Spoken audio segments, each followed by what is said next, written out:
Welcome to Hanging Out with Robert, that's me. This video contains things that I encounter throughout the day. If for some reason I complete a task and you would like to see the details, you can click on the link in the description area below. This video also contains tips and tricks that I learned throughout the years. I plan on leaving this video accessible for about 30 days. After that, you can view it through my Patreon account. Thank you very much for watching. Kicking off the Tinker Day. Actually finishing up on yesterday's Tinker Day. We're going to kick this off by checking the tension on the timing belt tensioner. That should be tensioned with the engine cold. When the engine heats up, it changes where that tensioner ends up, so do it when it's cold. So we're going to pop the hood, see where that tensioner is. If it looks like it's in the right place, we're going to roll the engine around a little bit. If it still looks good, we're going to go ahead and wrap up putting this together and get started on the next job. So let's open up this hood, see where this tensioner is. See, yesterday while we were troubleshooting my timing issue, we kept running the engine, heating it up, and it just got hot. That changes where that tensioner goes. So let's check it out. And there it is. Looks like it's a little on the hot side, so I'm gonna loosen that tensioner, roll that back just a little bit, and then tighten it back down, and then we'll be good to go to put this back together. Everything's back together. Got the crossbar on, timing belt covers on, tensioner adjusted, reservoir in place, wheels on, and we are good to go. Ready to rock and roll. Take it for a test drive. Make sure the wheels don't fall off. Took 30 minutes wrapping this up, so I think the next thing we're going to do is repair some 850 seats. For some reason I thought this was a T5, but it's not. And it's got a nice interior in it. Look at that tan black combination. I haven't seen too many of those. Good looking car, seats in good shape. Let's go for a test drive. Did a test drive on the second drive cycle. We got an error code.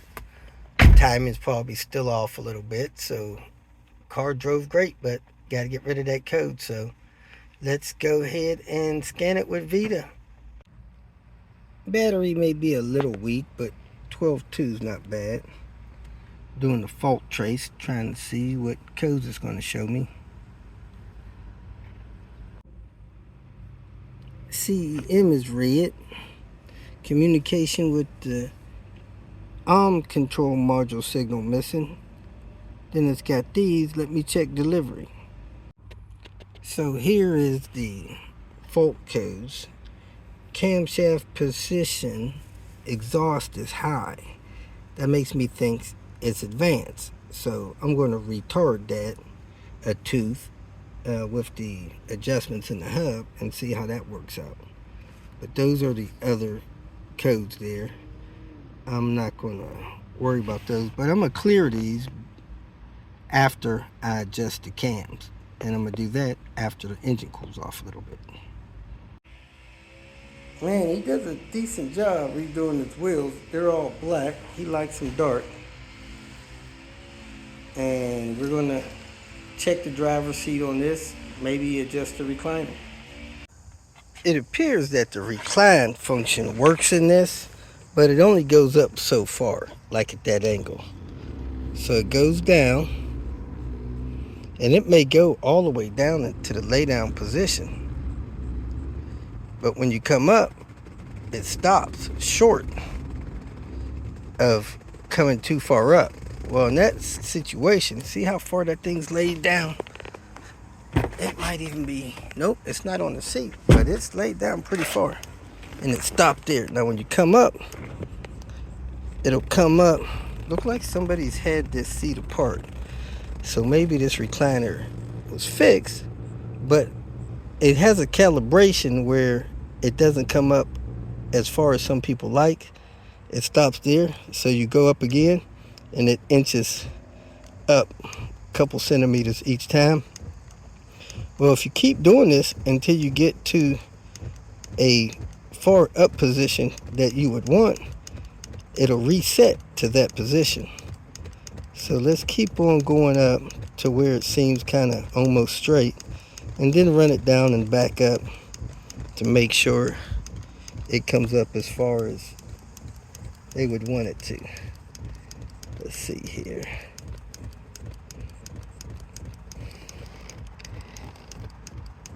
That's pretty far forward right there. See the angle difference in that? Now let's run it back and run it up. Make sure it comes back up to this position.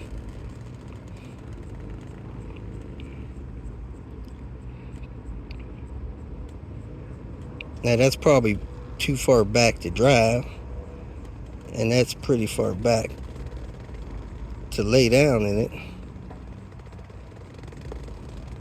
That's almost straight back. Again, almost the same position it was in. Now let's come up, see if it comes up far enough this time.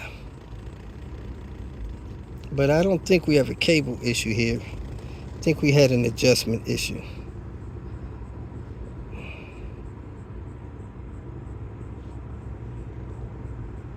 Yeah, see?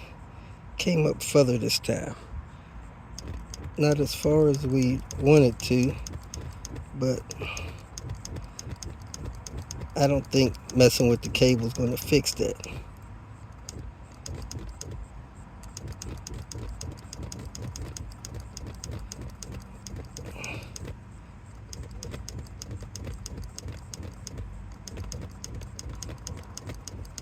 Alright, let's go back a little bit, see if we get it to come up this far.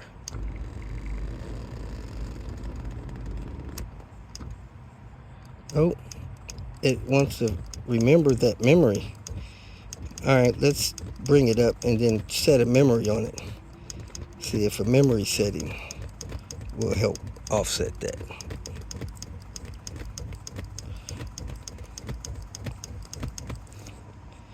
I'm going to set a memory on 2 here. Alright, let's go back and see if it'll come up. And if not, we're going to hit memory 2. See if memory 2 will bring it up. Nope, it stopped. Let's hold memory 2. Yep, memory 2 brings it up. So memory 1 takes it back and down. Memory 3 takes it further forward and back further and up. Whoa, that memory 3 is pretty far forward. Memory 2 brings it up.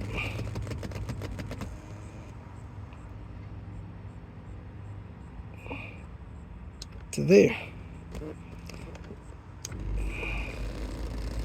Let's take it back pretty far and see if memory 2 will bring it back up.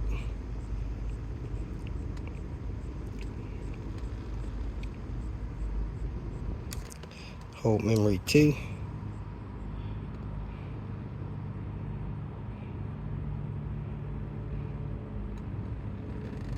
And yes, it's bringing it pretty far forward.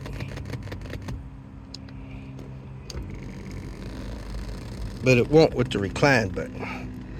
I don't know if that's something in the memory of the recline button.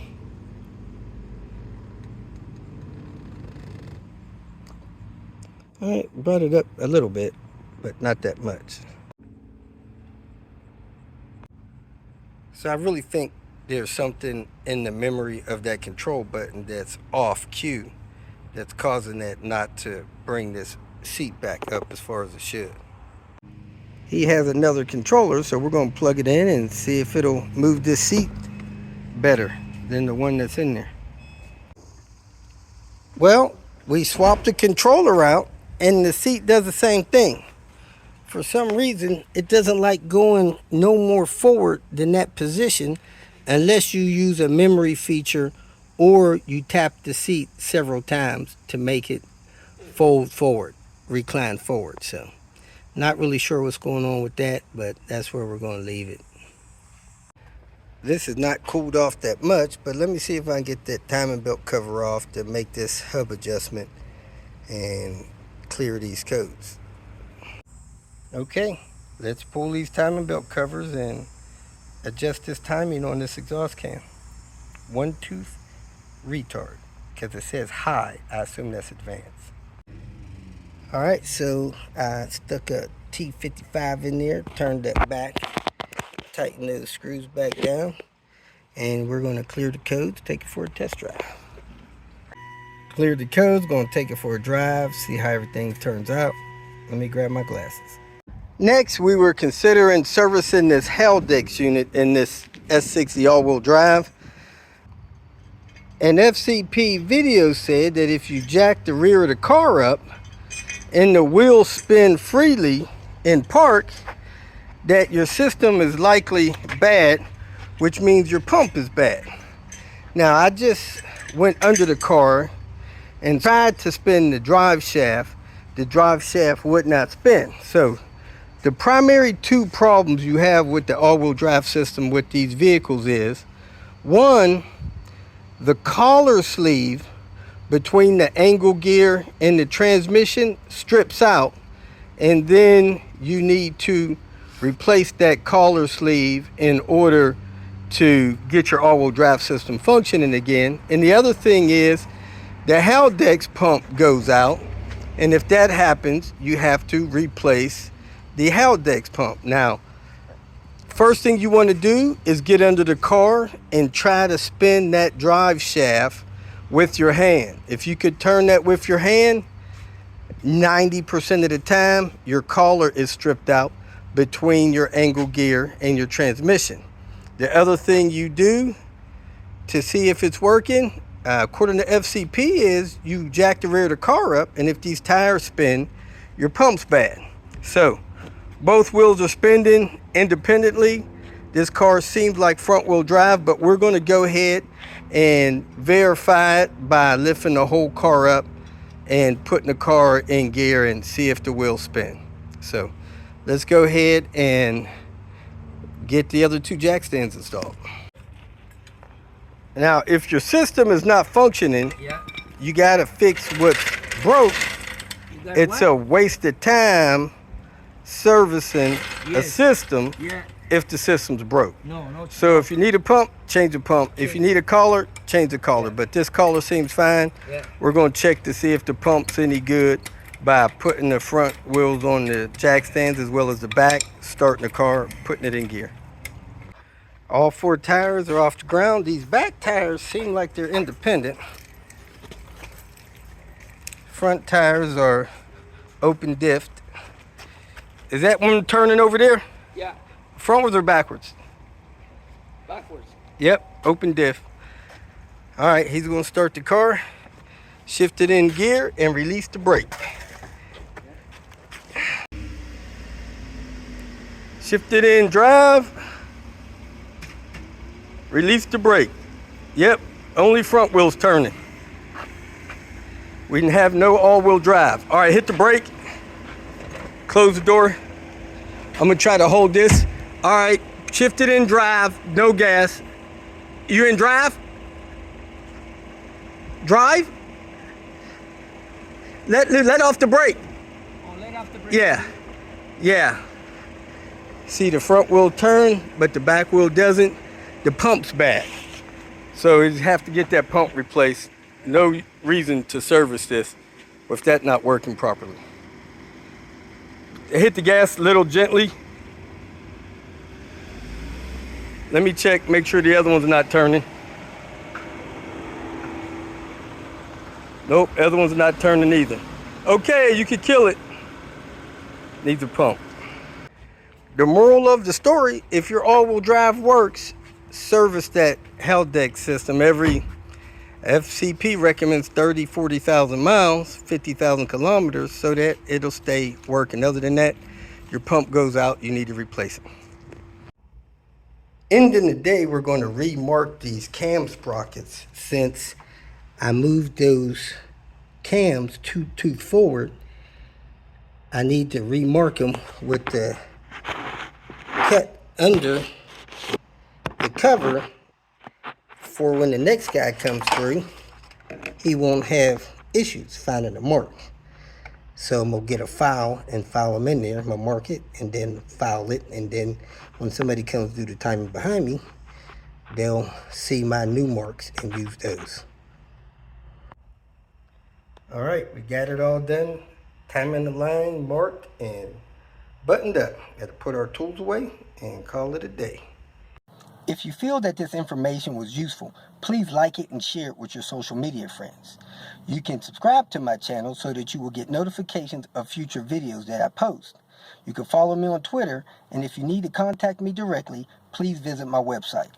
And if you have any questions, leave them below, and someone or myself will reply to them. Again, thank you very much for watching.